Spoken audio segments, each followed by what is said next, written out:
많은 사람들이 그리스도인의 삶에 대해서 평가절하합니다. 심지어는 그리스도인 자신들도 본인들의 삶에 대해서 평가절하할 때가 굉장히 많이 있습니다.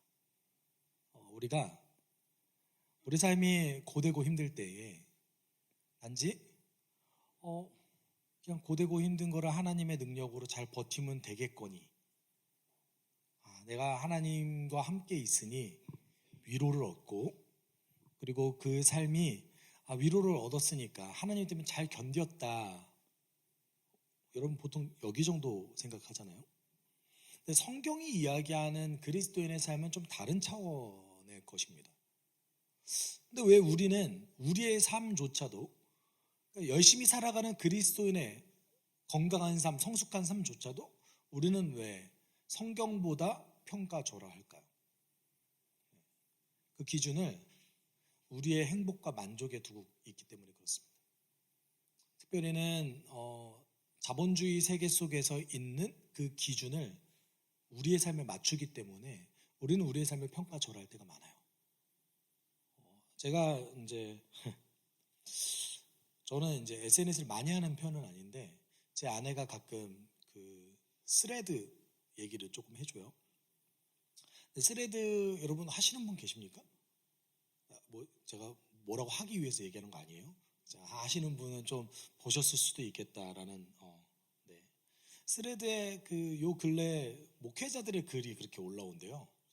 힘들다고. 힘들죠. 저도 이해합니다. 저도 목사로 10년 넘게 살아왔으니까 쉽지 않습니다. 그런데 그걸 거기에 굳이 올려야 될까라는 생각은 저는 좀 하고 있습니다. 내가 힘들기 때문에, 가난하기 때문에 목회자의 삶을, 그리스도인의 삶을 평가절하하는 것은 저는 성경을 모르기 때문이라고 생각합니다. 왜냐하면 성경에 등장한 제자들의 삶은 우리의 기준선에 닿아 있지는 않는 삶을 살아왔습니다.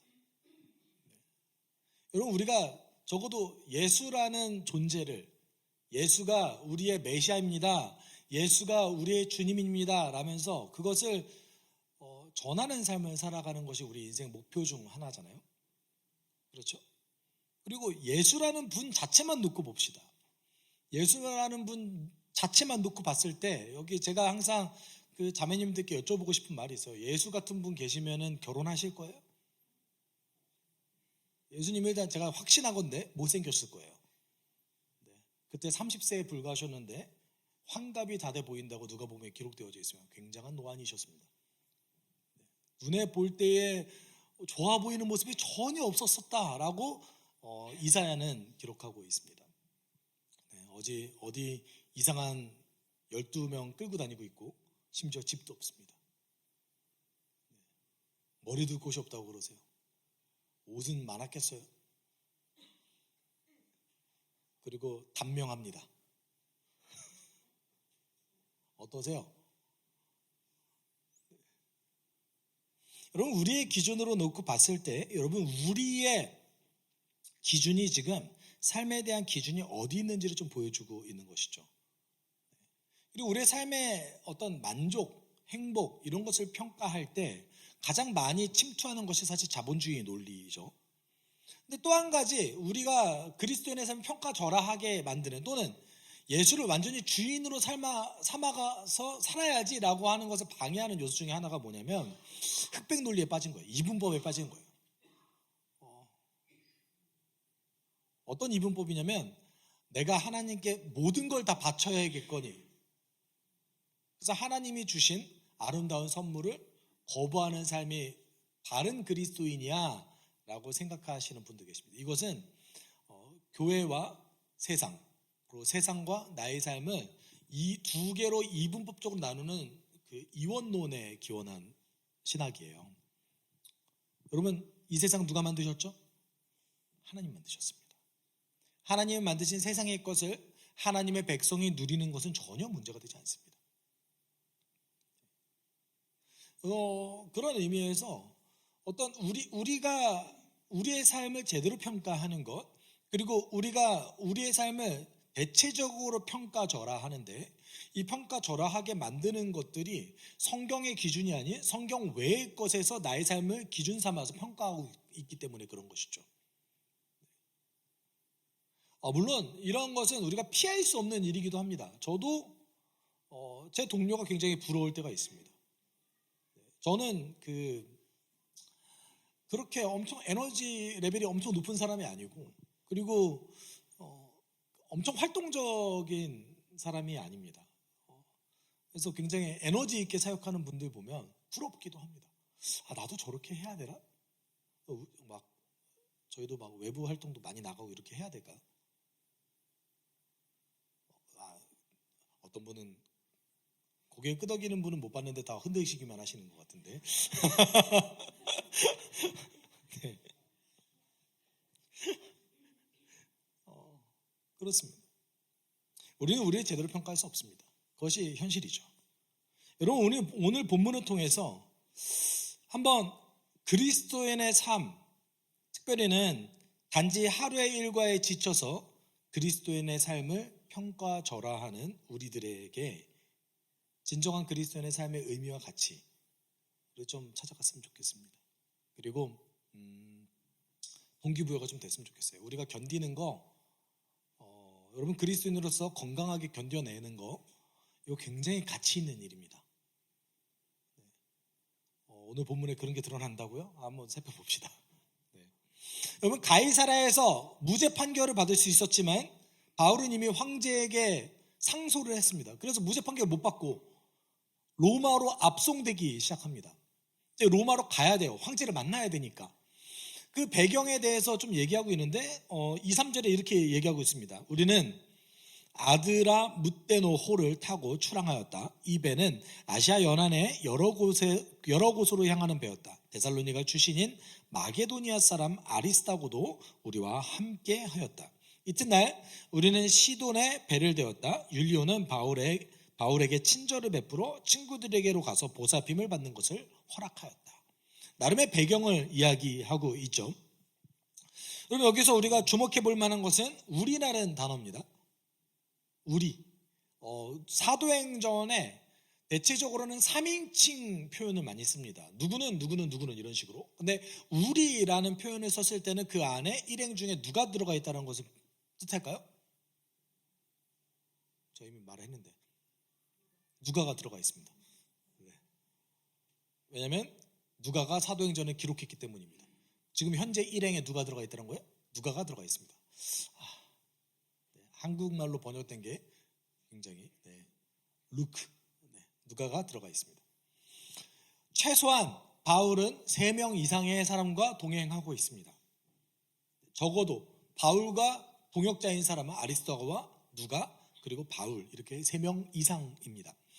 이 사람들이 백부장이었던 율리오라는 사람과 여러 다른 죄수들과 함께 이제 로마로 향해 가고 있었습니다. 그런데 이제 시돈이라는 곳에 이제 머물러서 그곳에서는 여러분 바울이 지금 신분이 죄수 신분이에요. 죄수 신분임에도 불구하고 백부장 율리오가 지금 아마도 다른 성도들이었을 것이거든요.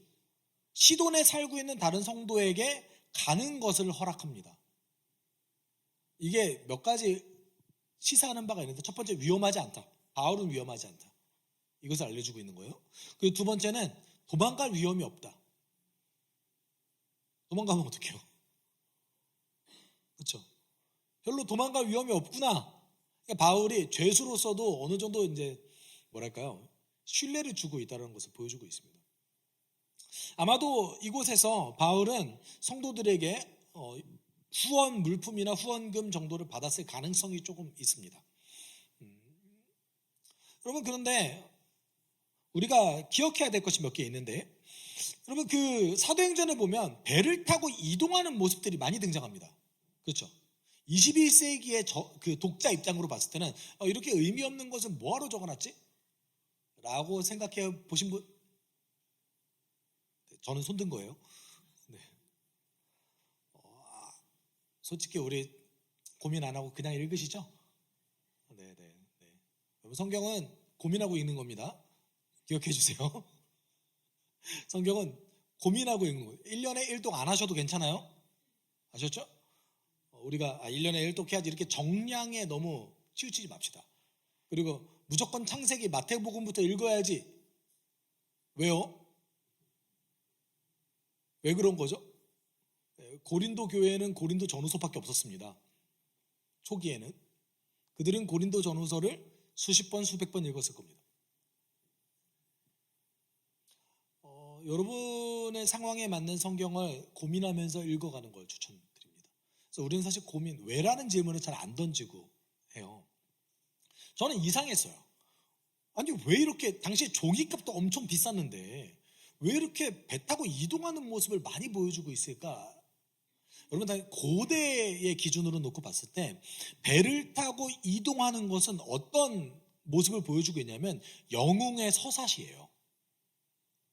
혹시 뭐 안 읽었을 것 같은데 그래도 이름은 들어보셨을 수도 있습니다. 여러분 호메로스라는 사람이 그리스 고대 사람인데 호메로스라는 사람이 썼던 오디세이아라는 서사시가 있습니다. 읽어보신 분 없으시죠? 그런데 그 내용을 여러분 웬만한 거 다 알고 계세요. 영웅의 서사시들이 기록되어져 있거든요. 예를 들어서 아킬레우스가 전투하는 거 여러분 한 번 정도는 들어보셨죠?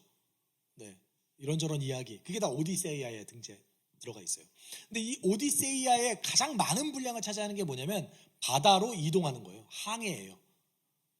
바다가 당시에는 정복할 수 없는 곳이었기 때문에 바다로 먼 길을 이동하는 것은 영웅의 시련과 성장을 보여주고 있는 것입니다. 그러면 여러분 고대인의 입장으로 놓고 봤을 때 2000년 전으로 돌아가 봅시다.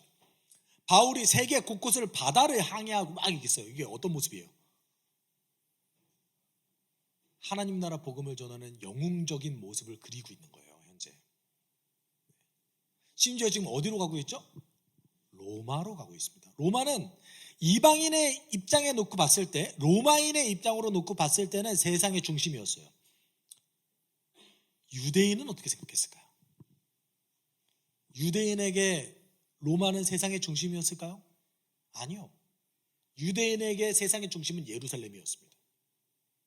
예루살렘은 세상의 중심이라고 생각했던 이 바울이 로마로 향해 가는 것은 예수 그리스도의 명령을 따르는 행위 중 하나였어요. 뭐예요? 세상 끝까지 복음을 전해라. 심지어 세상 끝에 너가 설지라도 너는 내 증인이 되어야 된다라는 예수 그리스도의 사도행전 1장 8절의 그 명령을 따르기 위한 방법 중 하나였던 거예요. 실제 여러분 바울이 로마서에서 얘기하고 있어요. 나는 세상 끝에 가려고 하는데 그 세상 끝에 가려고 하는 선교의 전진 기지를 로마에 세우기를 원한다. 이것을 로마서 15장에 밝히고 있습니다. 실제로 예수 그리스도의 제자 사도들은 세상 끝을 가기 위해서 노력했습니다. 동쪽 끝을 가기 위해서 노력했던 사람은 도마였습니다. 토마스이죠. 그래서 현재 인도에 당시 세상 끝이라고 생각되어졌던 인도에 토마스 처치가 있습니다. 도마의 교회가 있습니다. 그렇게 갔다라고 전승되어지고 있습니다. 그리고 서쪽 끝이라고 알려졌던 곳이 어디였냐면 스페인이었습니다. 아마도 스페인 말라가였을 것으로 추측하는데 그것이 여러분 그 성경에는 다시스로 기록되어져 있습니다. 바울은 스페인에 가려고 했습니다. 당시에 스페인이 굉장히 불모지였거든요. 우리가 생각하는 유럽이 지금 유럽이 아니에요. 그렇죠? 성경에는 당시 유럽은 야만인들이 사는 곳이었습니다. 그래서 실제 선교 역사를 보면은 아일랜드를 선교했던 사람, 스페인을 선교했던 사람, 서유럽 쪽 독일 지역을 선교했던 사람들이 어떤 고통을 당했는지에 대한 선교 역사가 있습니다. 바울은 세상 끝을 가기 위해서 어디로 가기를 원했냐면 로마로 가기를 원했어요. 현재 우리의 본문을 놓고 봤을 때는 바울이 어떤 것 같아요? 죄수로 끌려가는 것 같잖아요. 근데 바울은 어떻게 해서든지 로마를 가고 싶어 했습니다. 그래서 로마서 1장 10절에 이렇게 기록하고 있죠. 같이 읽어봅시다. 어떻게 해서든지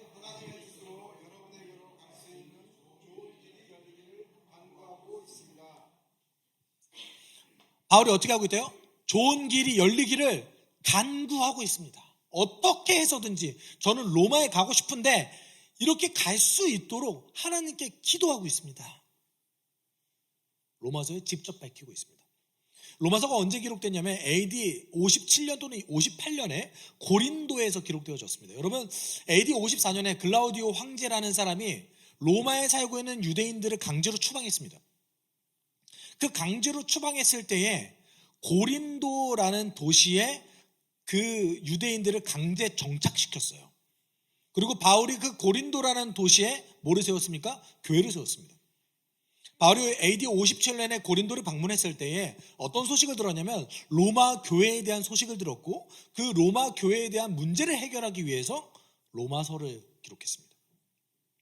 그 로마서를 기록했을 때 바울이 어떤 소망을 품었어요? 내가 거기를 가고 싶다. 그곳에 복음으로 교회를 제대로 다시 세우고, 로마에 있는 교회는 바울이 세우지 않았거든요. 내가 복음으로 로마에 있는 교회를 양육하고 그곳을 세상 끝까지 가기 위한 선교 기지로 삼기를 원한다. 이게 바울의 소망이었어요. 그 소망이 지금 솔직히 이루어지고 있습니다. 바울이 지금 로마로 향하고 있다는 것은 하나님의 거대한 계획 중에 가장 중요한 이정표 중에 하나입니다. 여러분, 우리의 삶에 실제로 우리는 바울과 같은 경험을 하지 못할 거예요. 그렇죠? 여러분, 우린 바울이 아니에요. 하나님께서 여러분에게 바울과 같은 인생을 살려고 요구하지 않습니다. 다만 그 원리를 배워야 되는 것이죠.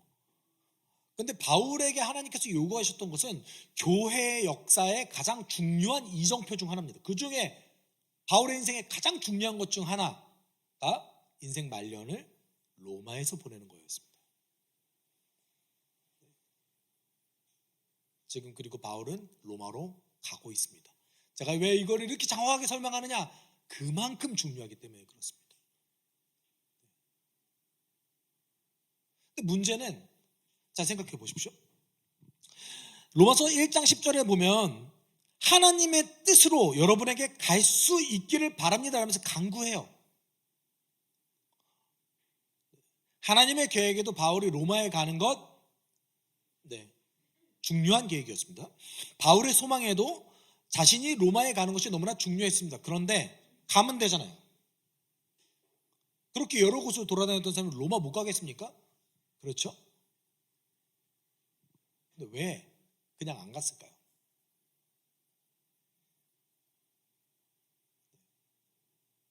내 하루의 일과를 다 내팽개치고 좌표를 찍어서 저쪽으로 가야지라는 것이 그리스도인의 삶이 아니었기 때문에 그렇습니다.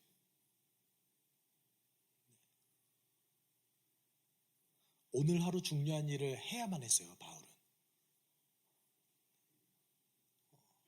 그래서 계속 하나님께서 반드시 저기를 보내주실 건데 내가 어떻게 가야 될지 확신을 못하겠다라는 기도인 거예요, 이 기도는.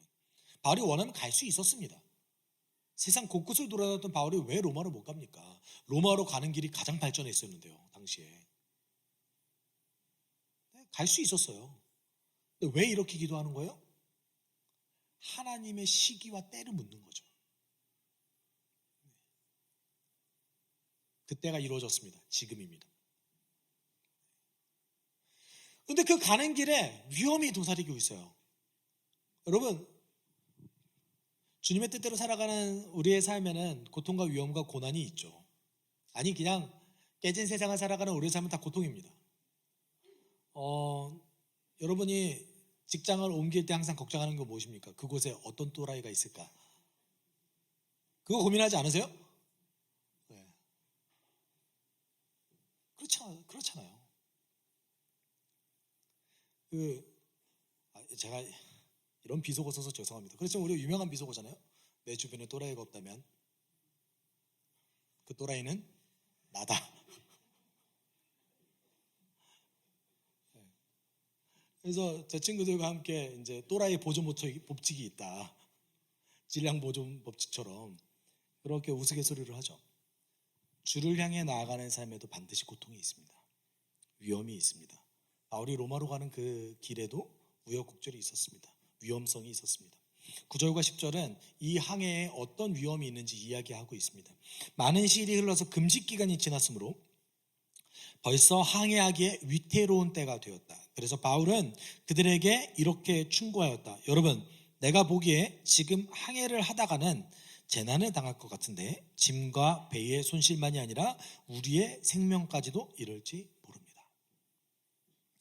여러분, 당시에 금식기간이라고 얘기하는 것은 유대인의 아마 대속제일이었을 겁니다. 유대인의 대속제일은 당시 달력으로 따졌을 때는 9월 또는 늦은 9월 또는 10월이었어요. 근데 늦은 9월부터 10월부터는 항해가 조심스러운 때였습니다. 왜냐하면 11월부터 2월까지는 절대 배를 운항하지 않았거든요. 당시에 로마 사회는요. 그 기간을 따로 닫힌 바다라는 표현으로 불렀습니다. 그리고 실제로 바울은 이렇게 위험한 기간에 여행을 하다가 실제 위험한 일을 당했어요. 자신의 경험을 통해서. 여러분, 그 현대 사회 속에서도 바울처럼 돌아다니는 사람은 쉽게 볼 수 없죠.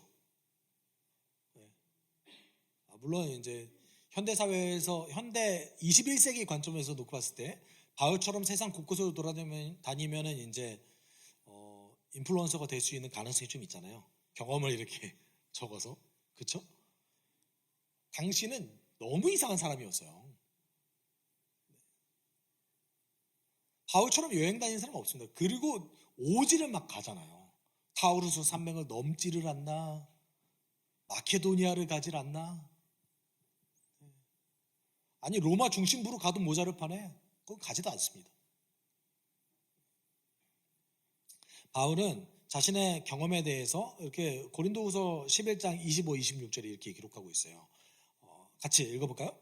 채찍으로 맞은 것이 3번이요, 돌로 맞은 것이 1번이요, 파선을 당한 것이 3번이요, 밤낮과 하루를 망망 바다를 떠다녔습니다. 자주 여행하는 동안에는 강물의 위험과 강도의 위험과 동족의 위험과 이방 사람의 위험과 도시의 위험과 광야의 위험과 바다의 위험과 거짓 형제의 위험을 당했습니다. 우리가 당할 수 있는, 생각할 수 있는 건 다 당한 것 같아요. 여러분, 바울은 배를 타고 움직이다가 배가 3번 부서지는 경험을 했고 한 번은 표류했습니다. 그런 경험이 있었던 거예요. 그럼 점점 배가 지금 맞바람이 불어서 못 가고 있는 상황이에요. 그래서 바울은 우리 이거 쎄한데 반드시 문제가 벌어질 것 같은데 경고했습니다. 율리오는 이 경고를 듣지 않았어요. 나름 율리오는 사실 절충안을 낸 거예요. 선주들이 절충안을 냈거든요. 굉장히 위험한 건 맞습니다. 그런데 여기서 얘기하는 도시가 하루 정도만 가면 갈 수 있는 도시거든요. 우리가 하루만 조금 더 겨울을 나기 유리한 도시로 이동합시다. 이해하셨죠? 여러분이 고속도로를 가다가 너무 졸려요. 너무 졸린데 이 앞에 졸음 쉼터가 있어요. 눈앞에 졸음 쉼터가 있어요. 근데 10km만 더 가면 휴게소야. 이해하셨죠? 지금 그 상황인 거예요. 여러분 어떻게 하실래요? 다 휴게소 가시려고 생각하시나요? 뭐라도 먹어야지. 거기 화장실이 좀 더 깔끔하니까. 그런 욕심이 있잖아요. 그렇게 갔어요. 그리고 그 시도는 성공한 것처럼 보여졌습니다. 여러분 보세요. 때마침 남풍이 순하게 불어오므로 그들은 뜻을 이룬 것이나 다름없다고 생각하고 닻을 올리고서 크레타 해안에 바짝 붙어서 항해하였다. 심지어 이렇게 멀리 가는 것도 아니고 해안선을 따라서 안전하게 가려고 노력하고 있었습니다. 좀이라도 위험하면 바로 해안선에 붙으려고. 그런데 실패했습니다. 유라굴로를 만났거든요. 유라굴로가 대략 9월에서 10월 사이에 가끔 일어나고 11월이 넘어가면서부터 많이 발생하는 거였는데 당시 지중해에서 가장 위험한 폭풍이었습니다. 북동풍이었어요. 근데 이게 왜 위험했냐면 방향이 계속 바뀌어서 위험했던 거예요. 방향이 계속 바뀌어서.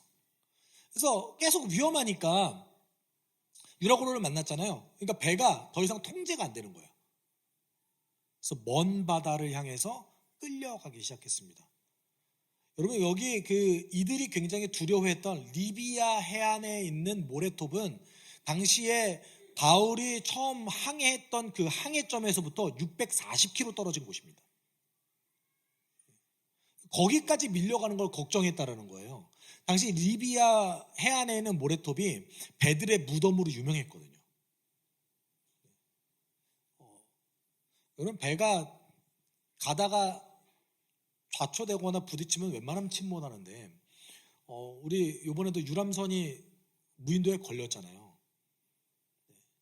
잘못했으면 굉장히 큰일 날 수 있는 사건이었거든요. 그런 걱정을 했던 거죠. 그래서 20절에 뭐라고 얘기합니까? 같이 읽어볼까요?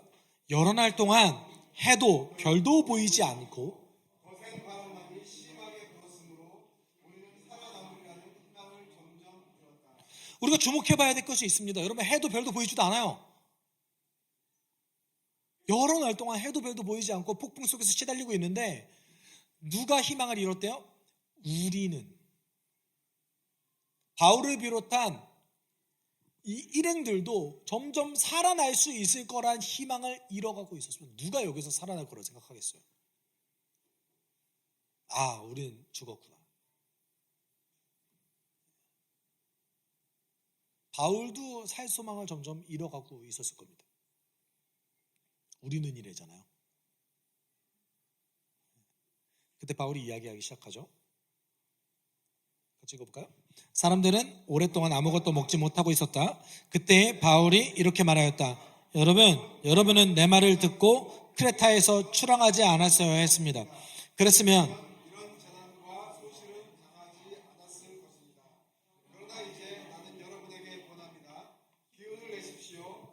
이 배만 잃을 뿐 여러분 가운데 한 사람도 목숨을 잃지 않을 것입니다. 바울이 지금 훈계하려고 내 말 좀 들었어야지 이렇게 얘기한 걸까요?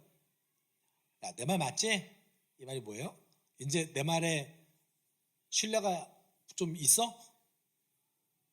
그러면서 이제 정말 하고 싶은 말을 24절에서 26절에 하는데, 본인이 기도하는 중에 자신이 섬기는 하나님의 천사를 만난 이야기를 합니다. 그러면서 이런 얘기를 합니다. 바울아, 두려워하지 말아라. 너는 반드시 황제 앞에 서야 한다. 보아라, 하나님께서는 너와 함께 타고 가는 모든 사람의 안전을 너에게 맡겨주셨다고 말씀하셨습니다.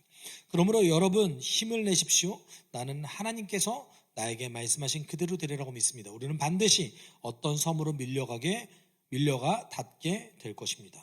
라고 바울이 선언합니다. 바울도 살 소망을 잃었습니다. 바울도 살아날 희망이 없을 거라고 생각했습니다. 그런데 기도하던 중에 하나님의 음성을 듣습니다. 너 로마 가야 돼. 그리고 여러분, 두 가지를 말씀해 주신다, 하나님이. 첫 번째는 너 로마 가서 황제 앞에 서야 돼. 이게 내 계획이야.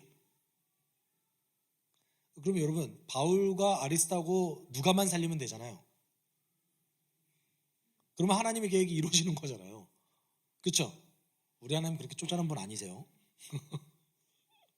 우리 하나님 그렇게 쪼잔하지 않으세요. 어떻게 하세요? 모든 사람의 생명도 너에게 붙여줄게. 여러분, 내가 살려줄게 이렇게 말씀 안 하셨어요? 너에게 붙여줄게 이렇게 하셨어요. 이게 어떤 뜻이냐면 너 때문에 저 사람들 다 사는 거야. 이게 하신 거예요. 너 아니었으면 사실 그냥 죽었을 거야. 바울이 그 배를 안 탔다고 생각해 보십시오. 아마 그냥 죽었겠죠. 하나님 개입하지 않으셨을 거예요. 근데 너 때문에 내가 저들도 같이 살려줄게. 이렇게 말씀하시는 거예요. 여러분, 하나님은 상식이 있으신 분이십니다. 만약에 로마로 가는 일이 아니었다면, 바울이 로마로 향하는 배가 아니었다면 개입하지 않으셨을 겁니다. 또 한 가지는 바울은 지혜를 발휘했습니다. 이때는 항해하면 안 되는 곳이에요. 바울이 말렸잖아요. 그렇죠? 그런데 예기치 못한 일 때문에 어쩔 수 없이 바울이 항해를 해야만 됐어요. 죄수의 신분이었으니까요.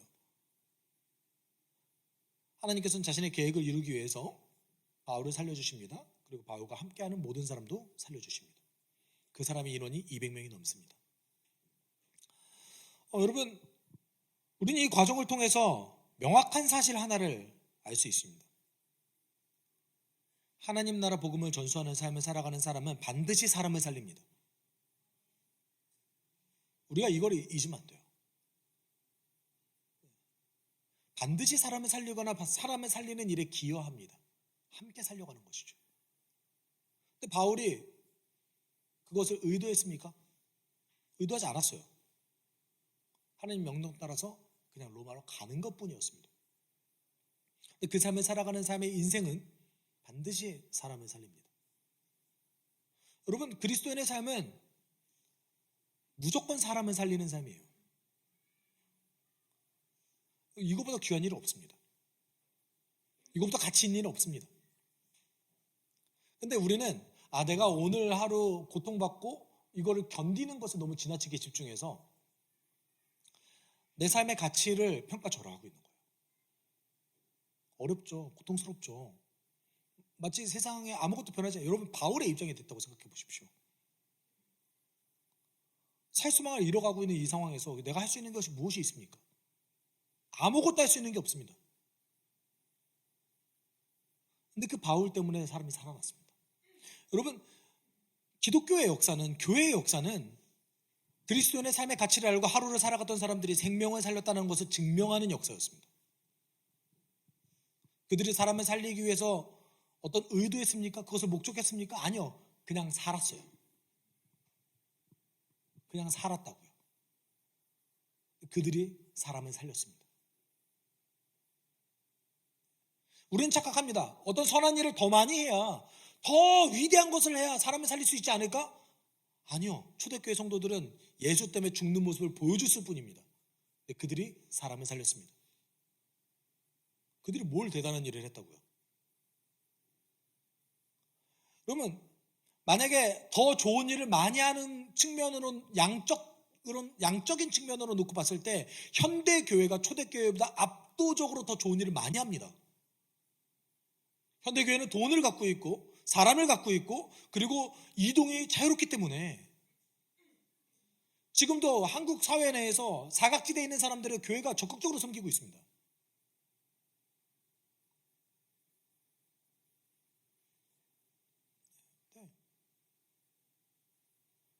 그런데 이상하죠? 그때는 우리보다 더 양적으로 질적으로 더 선한 일을 덜 했는데 그때는 왜 생명이 잘 살아났고 지금은 왜 잘 안 되는 겁니까?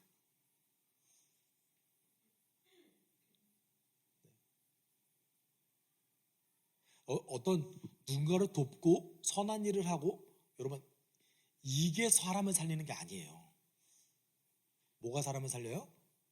하나님 나라 복음으로 살아내려고 하는 그리스도인의 삶이 사람을 살리는 거예요. 우리 이 차이를 잊어서는 안 됩니다. 물론 누군가에게 선한 일 하면 너무 좋습니다. 유익합니다. 하지만 그 전에 우리가 중심을 잡아야 될 것이 있습니다. 하나님을 믿고 따라가는 우리의 삶이 사람을 살립니다. 근데 그 과정 가운데 여러분 우리가 지금 바울이 돼가지고 항해를 할 수 없잖아요. 그리고 여러분 위험 속으로 여러분을 빠뜨리시겠어요? 바울도 그거 안 하려고 한 거 아시죠? 바울도 안 하려고 했습니다. 그러면 그 과정 가운데 오늘 본문 속에서 볼 수 있는 바울을 통해서 배울 수 있는 우리에게 적용할 만한 두 가지 제가 볼 때는 두 가지 중요한 사실이 있는데 첫 번째는 이건 반드시 기억해야 됩니다. 첫 번째는 고난은 필연적으로 우리를 따라옵니다. 바울도 살아갈 소망을 잃어갔습니다. 하나님의 뜻을 따라가는 삶 속에 고통은 필연적으로 따라옵니다. 아니, 이 세상을 살아가는 모든 사람은 고통을 받습니다. 악한 삶을 살아가는 사람조차도 고통을 받습니다.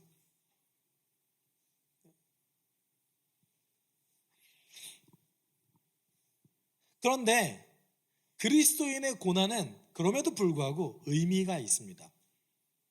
여러분이 받는 고통에는 의미가 있나요? 너무 싫죠. 누가 고통받고 싶어 합니까? 하나님께서도 여러분이 고통받는 거 좋아하지 않으십니다. 그런데 그럼에도 불구하고 깨진 세상을 살아가는 우리들에게는 고통은 필연적으로 따라옵니다. 바울이 오늘 폭풍우를 만났던 것처럼 우리 삶의 폭풍우는 반드시 따라옵니다. 그러면 그 고통이 의미 있어야 되지 않겠어요? 베드로전서 1장 6절 7절 같이 읽어봅시다. 그러므로 여러분이 지금 잠시 동안 여러 가지 시련 속에서 어쩔 수 없이 슬픔을 당하게 되었다 하더라도 기뻐하십시오. 하나님께서는 여러분의 믿음을 단련하셔서 불로 단련하지만 결국 없어지고 마는 금보다 더 귀한 것이 되게 하시며 예수 그리스도께서 나타나실 때에 여러분에게 칭찬과 영광과 존귀를 얻게 해주십니다. 우리가 베드로전서 1장 6절 7절에 주목해 볼 것은 무엇이냐면 우리는 반드시 필연적으로 고통을 당합니다. 그런데 그 고통은 일시적입니다. 영원히 가지 않습니다. 내 환경이 변하지 않는다고 할지라도 어떤 문제도 해결되지 않다 할지라도 하나님께서는 그 고통을 견디는 그리스도인을 변화시켜 주십니다. 그래서 어떤 일이 벌어집니까? 내 삶에? 이제 더 이상 과거의 문제였던 것이 내 삶의 문제가 되지 않게 바꿔주십니다. 또는 환경을 바꿔주시기도 합니다. 고통은 일시적입니다. 고난은 일시적입니다. 여러분, 어차피 당할 고난이면 주를 위해 받는 게 좋지 않겠습니까? 이게 베드로 전서의 핵심입니다. 그리고 그 고통에는 의미가 있습니다. 어떤 의미가 있어요? 나를 단련시켜서 내 믿음을 순수하게 만들어주는 겁니다. 고통은 내 삶 가운데 있는 불순물을 제거합니다. 그것이 나의 욕망 때문에 받는 고통이든 주 때문에 받는 고통이든 예수 안에 붙어 있다면 그 고통은 나를 단련시켜 줍니다.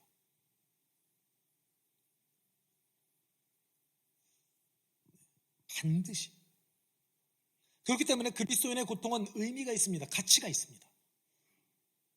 그리스도인이 아닌 자들이 받는 고통은 아무 의미 없다고 스스로 여깁니다. 이걸 내가 왜 받아야 되지? 여러분, 성경은 고통에 대해서 굉장히 의미 있고 가치 있게 여깁니다.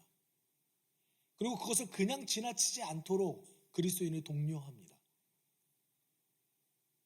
그리고 두 번째 우리가 잊지 말아야 될 것은 낙담하지 말고 경건을 훈련해야 됩니다. 여러분, 폭풍우 가운데 바울이 놓여 있을 때 살수망을 잃고 나는 이제 죽었구나라고 생각하는 과정 가운데 바울은 기도했습니다. 그 기도는 공포에 쩔어서 하나님 살려주세요 하는 기도가 아니었을 겁니다. 바울의 기도는 살수망을 잃었음에도 불구하고 하나님을 믿고 의지하는 기도였을 겁니다. 지금 내가 죽더라도 내 하나님께 기도하는 경건을 가지고 있었습니다. 여러분, 경건이라는 말은 좁게 말하면 말씀과 기도와 순종을 얘기합니다. 그런데 이 경건은 그 과정 전체를 다 아우르고 있기 때문에 사실 그리스도인의 삶 전체를 얘기할 수도 있을 것 같습니다. 여러분, 우리가 영성이라는 표현을 종종 쓰죠. 그렇죠? 여러분도 영성이라는 표현을 쓰죠. 원래 근데 기독교에는 영성이라는 표현이 없었습니다. 그것이 이제 카톨릭에 대략 17세기부터 들어왔고, 그리고 개신교회는 18세기, 19세기부터 들어오기 시작해서 22세기에 보편화된 겁니다. 원래 경건이란 말을 더 많이 썼습니다.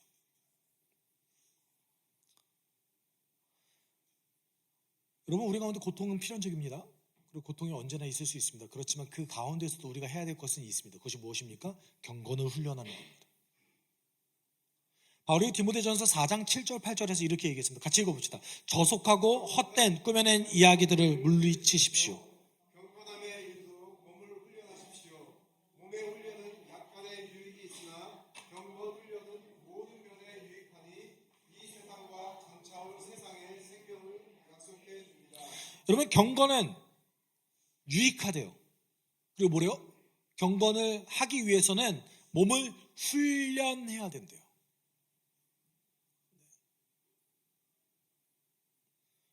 여러분, 물론 예배에 참석하는 것도 훈련입니다. 예배의 말씀에 집중하는 것도 훈련입니다. 오늘 안 됐지만 노력하는 자들은 됩니다. 기도하는 것도 훈련입니다. 말씀 읽는 것도 훈련입니다. 어느 날 갑자기 내가 좋아져서 할 수 없습니다.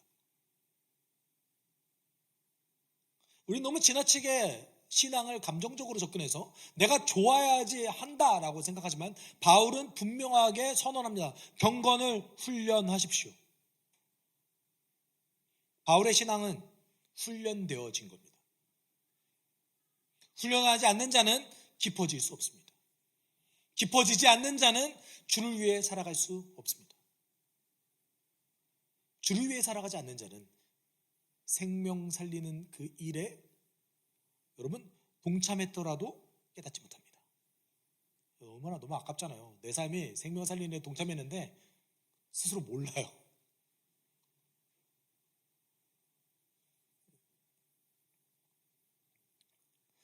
근데 우리가 주의해야 될 것은 무엇이냐면 경건을 예배로만 대체하면 안 됩니다.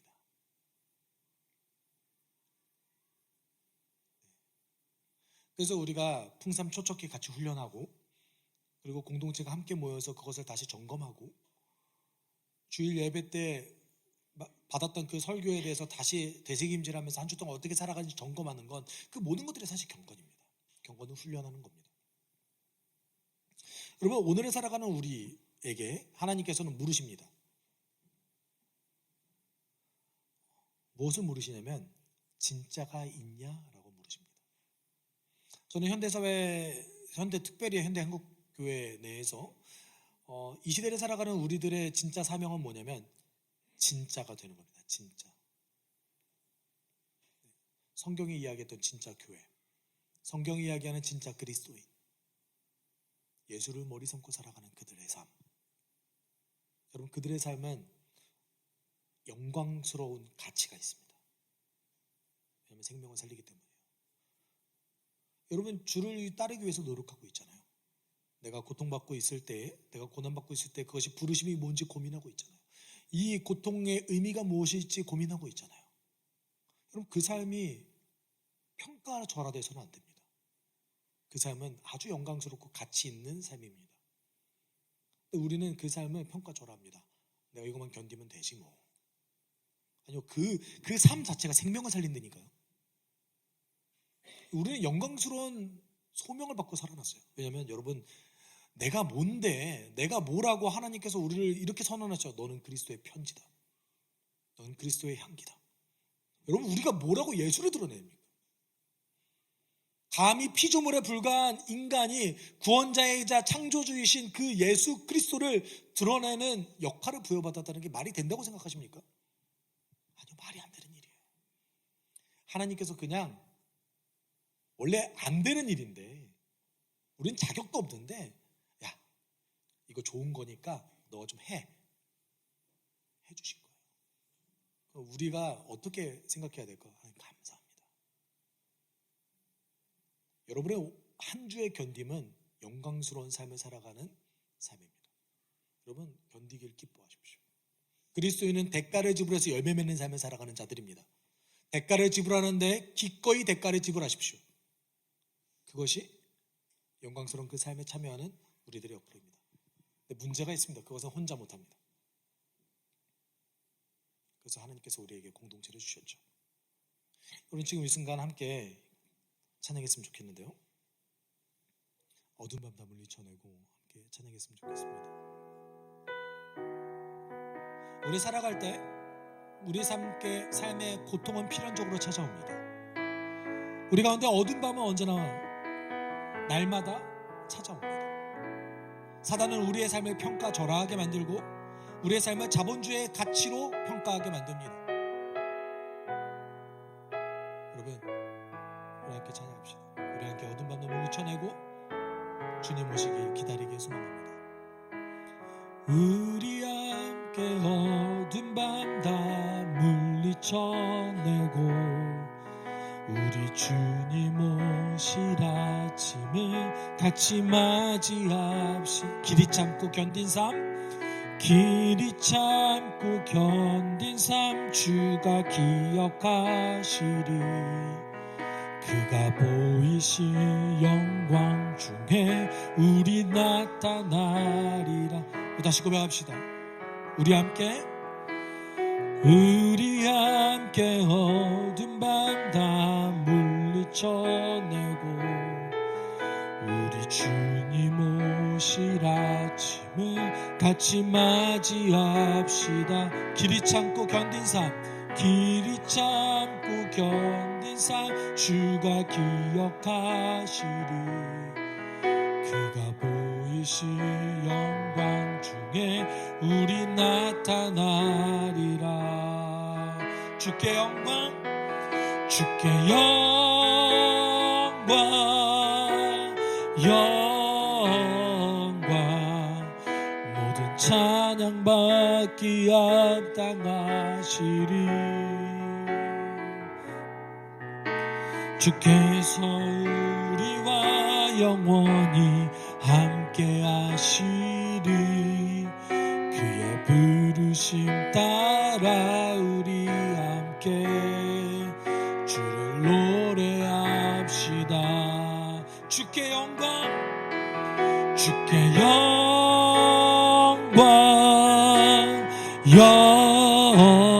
영광, 모든 찬양 받기 합당하시리. 주께서 우리와 영원히 함께 하시리. 그의 부르심 따라 우리 함께 주를 노래합시다. 우리 함께 기도할 때 여러분 혹시 여러분 스스로가 그리스도인의 삶을 평가절하하지 않았습니까? 여러분 우리가 감히 하나님이신 예수 그리스도를 드러내는 삶으로 부름받았습니다. 우리가 감히 우린 단지 견딜 뿐인데 생명을 살릴 수 있는 그 역할과 가치 있는 삶과 영광 있는 삶으로 우린 부름받았습니다. 여러분의 삶을 평가절하하지 마십시오. 대가를 지불해서 열매 맺는 삶을 기뻐하십시오. 우리 지금 이 순간 함께 기도할 때 하나님, 나의 견딤이 가치 있다고 여기게 나를 인도해 주십시오.